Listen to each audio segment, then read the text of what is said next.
ଦିଟା ଭୂତ ଯୋଉ ଦର ଦେଇ ଗଲେ ଯେତେବେଳେ ଆମେ ସେଇ ଦର ଦେଇ ଆଉ କିଛି ଭୂତ ପଶି ଆସୁଛନ୍ତି ଇଏ ଭୂତ ଭୂତ काय आवडते तुला तुला मी काय म्हणते काय उंदीर किंवा मांजर खाणार का बोला ना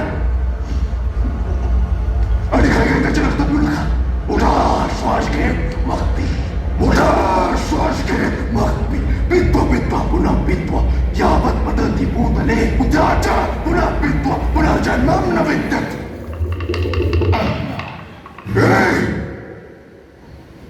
ಇದು ಆರ್ಮಗಳು ಕೊಟ್ಟಿಗಳು ಇಲ್ಲಿ ಯಾವುದೇ ಪ್ರವೇಶ ಇಲ್ಲ ಯಾವುದೇ ವಿಷಯ ಜೀವನದಲ್ಲಿ ಮರ್ಯಾದೆ ಇಲ್ಲ ಒಂದು ಸಿಗರೇಟ್ ಮತ್ತೆ ಮಕ್ಕಳು